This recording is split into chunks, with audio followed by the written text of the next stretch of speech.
వాణి, నువ్వా? ఏంటి ఎంత సడన్ గా వచ్చావు? ముందు చెల్లిని లోపలికి తీసుకెళ్ళు. సరేనండి, రా వాణి లోపలికి. ఏమైందమ్మా? అక్కడ గొడవ ఏం జరిగిందని ఒక్కదాని వచ్చావు?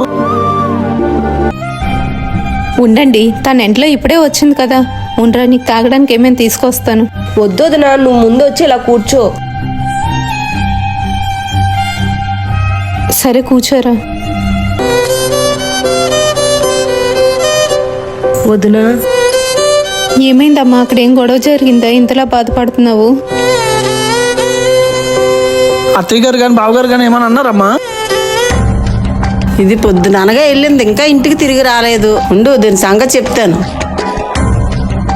హలో, పొద్దున్ననగా వెళ్ళిందిరా మార్కెట్కి, ఇంకా ఇంటికి తిరిగి రాలేదురా. ఎక్కడ తిరుగుతుందో? చెప్పండి. ఇంకా ఇంటికి వెళ్ళలేదంటే ఎక్కడ తిరుగుతున్నావు? ఇంటి దగ్గరలోనే ఉన్నానండి. ఇంటి దగ్గర అమ్మ కూడా త్వరగా వెళ్ళు. సరేనండి.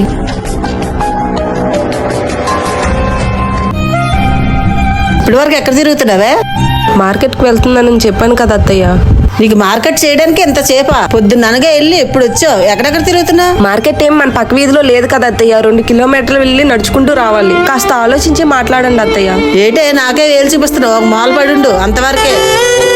నేనేం చేసినా మా అత్తయ్యకి నచ్చడం లేదన్నయ్య. ప్రతి చిన్నదానికి నాతో గొడవ పడుతున్నారన్నయ్య. బాధపడకు వాణి, అన్నీ సర్దుకుంటాయి. లేదు వదినా, అమ్మలేని లోటు అత్తయ్యలో చూసుకుందాం అనుకున్నాం, కానీ ఆవిడ ఆ స్థానం ఇవ్వలేకపోతున్నారు వదినా. నాతో మా అత్తయ్య ప్రేమగా ఉండాలి వదినా. దానికి పరిష్కారమా లేదా వదినా? మీ అత్తయ్య మారి నీతో ప్రేమగా ఉండాలంటే నువ్వు ఒకరిని కలవాలి. ఎవరు వదినా? శ్రీ గురూజీ లక్ష్మీపతి గారు. శ్రీ గురూజీ లక్ష్మీపతి గారు, ఆయన దగ్గరికి వెళ్తే మన చెల్లి సమస్యలకు పరిష్కారం దొరుకుతుందా? అవునండి, మా ఆడపడుచులో మీరు ఇంట్లో సమస్యలతో బాధపడుతున్నారా? అయితే మీరు వెంటనే శ్రీ గురూజీ లక్ష్మీపతి గారిని కలవండి. ఆయన ఎలాంటి సమస్యలకైనా పరిష్కారం చెప్తారు. పిల్లల మాట వినపడం, భార్యాభర్తల మధ్య గొడవలు రావడం, అత్త కోడల మధ్య సంకేతాలు లేపడం, ఇలాంటి మరెన్నో సమస్యల పరిష్కారం కావాలనుకుంటే శ్రీ గురూజీ లక్ష్మీపతి గారితో మాట్లాడండి. ఇంకేందో లేట్ చేస్తున్నారు, స్క్రీన్ పై కనిపిస్తున్న నెంబర్ కాల్ చేసి మీ సమస్యలకు పరిష్కారం తెలుసుకోండి. అలానే అక్కడ మీ ఫోటో చూసి ఫోన్ ద్వారానే జ్యోతిష్యం చెప్పబడును.